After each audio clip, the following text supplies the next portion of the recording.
Enjoying the show? You can help others find it and enjoy it too by giving us a 5-star rating or review. If you feel like reaching out to us with a question or comment, you can send us an email at mywifetherd@gmail.com. And don't forget to visit our website at mywifethedietitian.com, as well as our social media pages. We're on Facebook, Instagram, and YouTube. Enjoy the show. It's Rob and Sandra from My Wife the Dietitian, and this is Nutrition Nuggets. This is a little nugget, a question from a listener about seed. Will chia act like Metamucil for digestion? I don't really know what that means. Will chia seeds? No, I know what chia seeds are. Act as... Say the question again. Will chia seeds act like Metamucil for digestion? So what does Metamucil do then? Let's start there. Ooh, good question. Metamucil is a fiber supplement made from psyllium husks. And it could be capsule or powder form, you know, like the kind of chalky powder that is stirred into a drink. Yeah, like protein powder kind of is that kind of substance, right? Or well, like hot chocolate and that. Yeah. So Metamucil is a fiber supplement. So basically you're just getting fiber. There's no nutrition. No, I no don't nutrients. mean what it contains. I just mean the texture of it. Right. And so how does that help your digestion? So Metamucil is actually recommended for people that might have loose stool to help with bulking up the stool. And it can be used for people with high cholesterol to help. It sequesters the bile acids. And so that actually helps to reduce your total cholesterol, your LDL, and your triglycerides. So it is used in those different cases.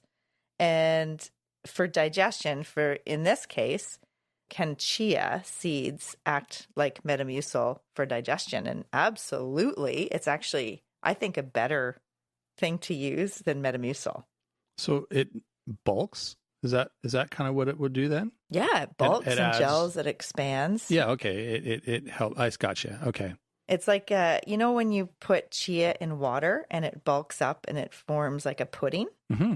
Yeah, that's kind of what happens with Metamucil when you put the powder in the cup of water and drink it down. And then inside you, it sort of expands and bulks things up. Yeah. Okay. Yeah. And chia does the same thing. Yeah. Chia is a functional food. It's got such a diverse set of health benefits compared to Metamucil.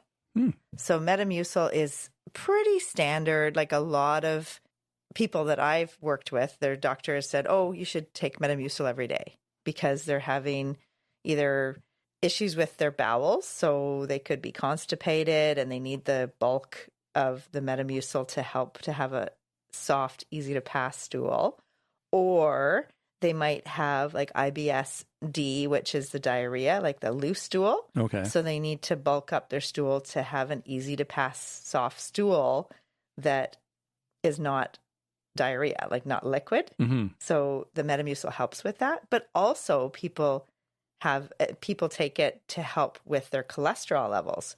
But the thing with chia is it's a food. And you know how I am about food first. Oh, for sure.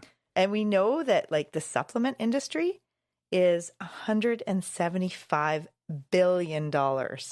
Wow. And that's supplements that are synthesized, like taken from food and synthesized, put in a pill or a powder, and you buy it in a bottle, and it's kind of like the Band-Aid effect. Like you just kind of take that one thing for that one problem. Right. Which I think if you can incorporate food first to help your health and help specific problems you might have, that is a better way to go. Yeah, well, that makes total sense. Because, we've discussed that many times about how you're getting way more from the food than just the one thing that you would get from the supplement. The Metamucil. Mm-hmm. Yeah. So the other thing is Metamucil may contain artificial sweeteners. It may contain sugar. It may contain other additional ingredients to make it more palatable for people to take. But, maybe you don't want all those additions. Yeah, true. There is there's side effects too for some people with, both Chia and Metamucil. And that could be, what do you think the side effects might be? Diarrhea, maybe? Or is it it's the opposite? It's not making you poop. It's bulking it up. So it's a fiber supplement. Remember we just did an episode on Fibre Max? You get like bloating? Yeah. Maybe? Yeah, absolutely. Okay. Gas, bloating, stomach cramps. Because your gut isn't used to that much fiber. Right. So it's working this fiber. So we did Nutrition Nuggets 156 recently on fiber maxing. Mm-hmm. Yeah, that was the last week. Yeah, so definitely something to check out for people. But yeah, with Chia, it's a functional food, as I mentioned, and it does have similar action, like mechanism of action, as Metamucil. So for the reasons that people take Metamucil, you could actually use chia seeds. So the thing with chia is, so you want to start slow. Remember, we always talk about slow and low. Mm-hmm. What does the low part mean? I just wondered what that is. The volume.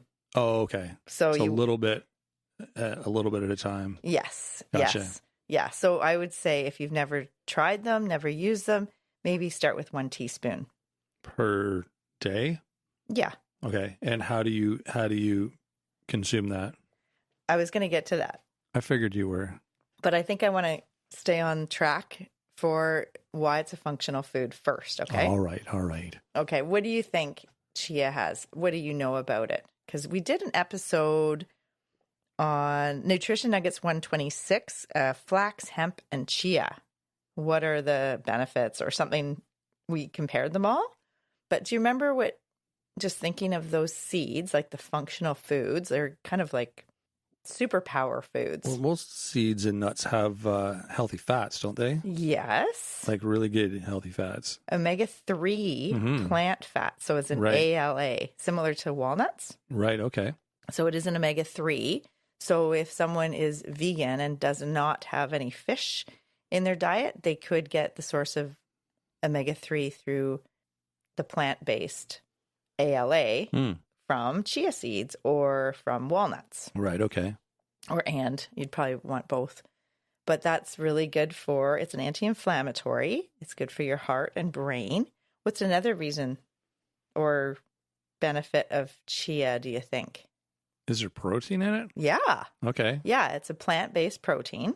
So again, another good option for someone who's vegetarian or anyone who just wants to get a little bit more protein, which we just did an episode with Lisa Duncan all about being under-muscled. And we did talk about the importance of getting enough protein. So this is another way, as using chia seeds, like adding them to your diet. Yeah, a little bit here, a little bit there. Yeah. And the big reason, Metamucil is a fiber supplement. What would chia offer? Fiber. Yeah. There you go. Well, that's kind of the obvious one, right? Yeah. And, if you put it with water or any liquid, it absorbs up to 12 times its weight. Really? Yeah. Wow. So the same with Metamucil. If you have Metamucil or have chia seeds, you need to drink more water. Okay. Because it is, I think we mentioned this last time about making sure you have enough fluid to help with that extra fiber. What would happen if you didn't drink enough water? Well, that happens a lot with older people who take Metamucil. And I personally think it's contraindicated in elderly people who aren't moving very much. If they are not big water drinkers, like a lot of older people they just don't have that thirst receptor. So they don't drink enough water. So what happens if you give yourself a fiber supplement and you're not moving much and you're not drinking enough? What happens to that? They're going to get constipated.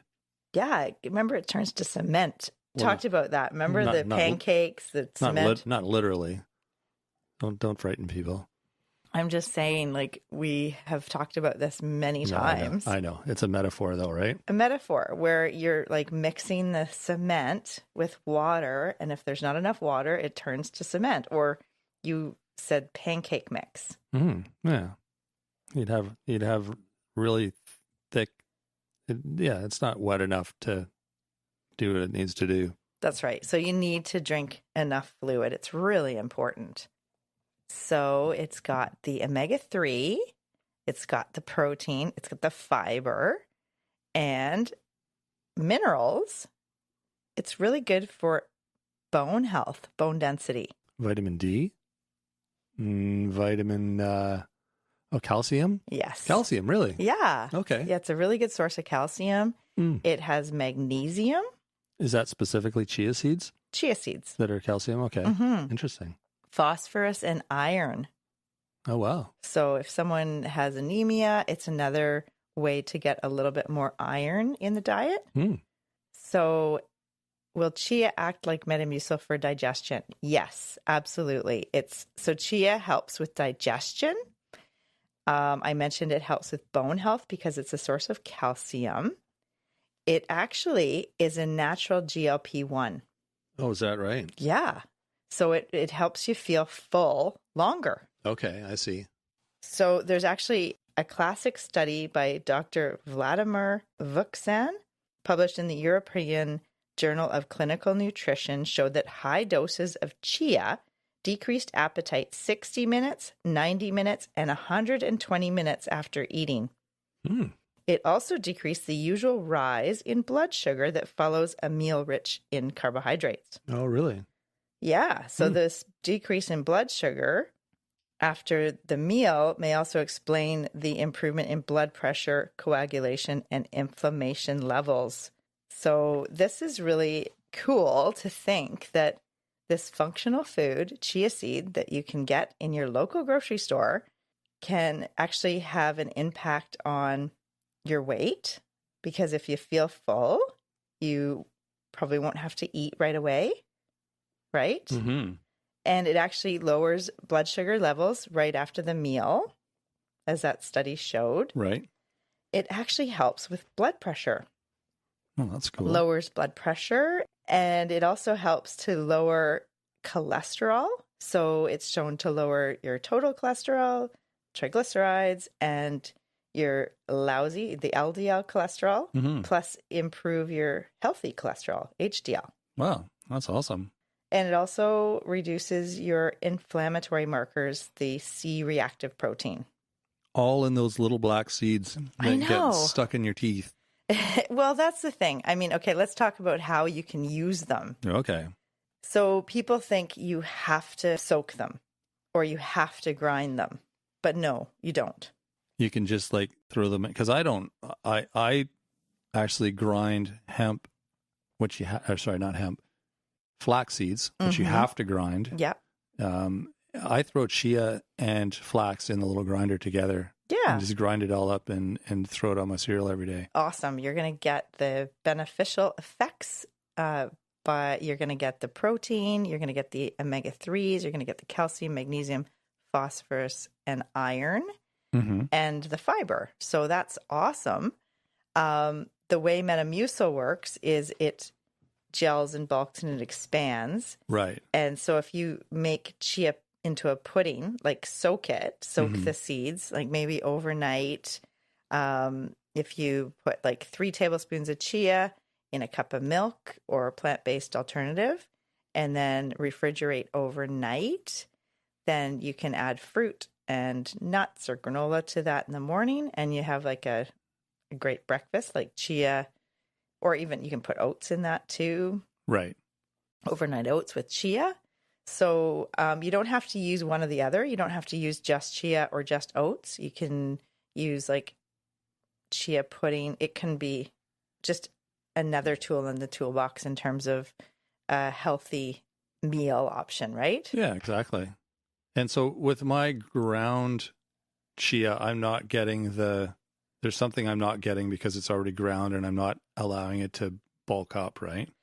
Right. So it's just a little bit different. I actually use like whatever you have in the grinder. I add that to my oats, but I also add the chia pudding. Right, that you've made the night before. That's right. Gotcha. So I'm getting the kind of both benefits. Yeah. But you know a little bit more than I do about this, so. But maybe after today, you'll be doing that too. Yeah. Right. There you go. Right. You can also add it to, in your smoothie as a, nutrition booster. You can, as I mentioned before, you can put it in your oats. You can put it, if you eat cold cereal, you can have cold cereal and you can have the chia in there. You might want to grind it first if you don't like the chia seeds in your teeth. Yeah, I don't. Or you can put it into into a mason jar, like chia and water, and have that kind of chia pudding, and then put it into your cereal or into your yogurt or into your smoothie, different ways like that. Exactly. And also you can just like add it as a salad topper, like, oh, true. The little seeds that you can put, you can add it to different baking, like energy balls, or if you're making granola bars or bread and stuff. I've seen protein. It too, right? Yeah. Protein balls, trail mix. There's so many ways to incorporate chia seeds. It doesn't have to be just, I've had one person that said they just did not like the texture and they won't eat it. But if they don't like the texture, you can do it the way you do it, is grind the chia and then just mix it into your yogurt or mix it in. So you're still getting the nutritional benefits of the chia, and you're not having to go through that texture if you don't like the Yeah, I don't even know what's in there. No. It's just like a powder. That's right. Blends in with everything else. So yeah, it's kind of ideal. Yeah, it's so good. And so another question would be, is it the same as flax seeds?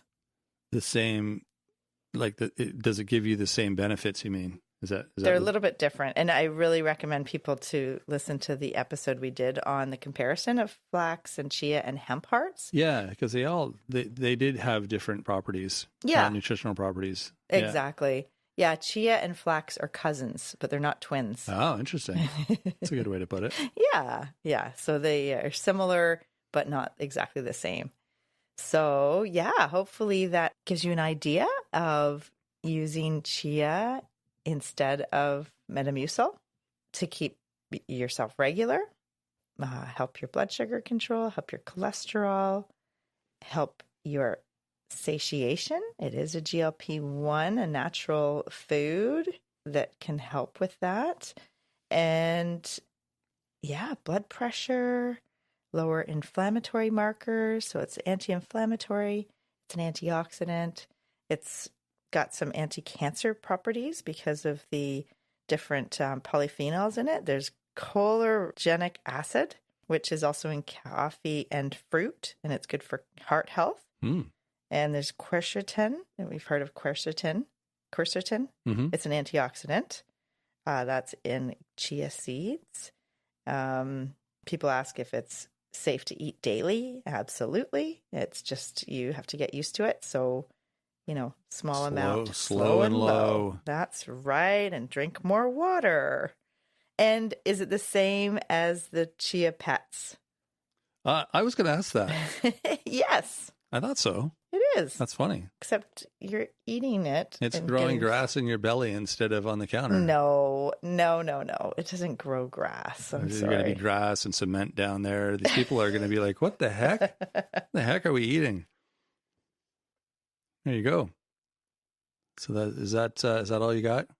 It could be an egg substitute for people who are baking, or if you're vegan and you don't use eggs for whatever reason, or maybe have an egg allergy, you can use a tablespoon of chia with a tablespoon of water, and that equals 1 egg. Wow. Flax does that too. Amazing. Oh, all the neat things we're learning here. Yeah. Functional foods. And it's not super expensive. So it's like you get way more bang for your buck buying a bag of chia than buying, a thing of Metamucil. And it gives you all that nutrition too. Yeah, there you go. Awesome. I'm sold. I mean, I was already sold, but if I wasn't, I am now. There you go. Well, thanks for sharing that. If you want more great information, check out our website. It's mywifethedietitian.com. All sorts of articles, different sources of information there, resources and whatnot. There's also a great free newsletter we have, the weekly newsletter you can sign up for. The link for that on the website. You can email us your questions too. It's mywifetherd@gmail.com. We love answering listener questions. And if you have the question, someone else will too. We will often turn the question into an episode and answer it on the show. So fire away. Give us those questions. You can also find us on Facebook, Instagram, and YouTube. Feel free to reach out to us there as well.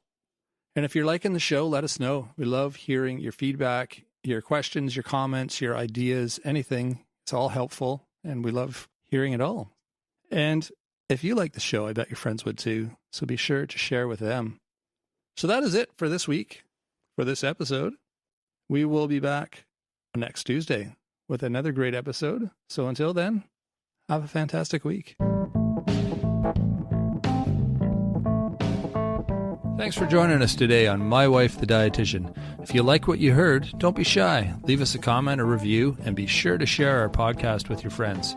If you'd like to hear more, hit that subscribe button. You can also follow us on our social media pages for updates, episode trailers, and other odds and ends. For more info and links on what we discussed on today's episode, check the show notes. We'll be back next week with another informative and fun-filled episode.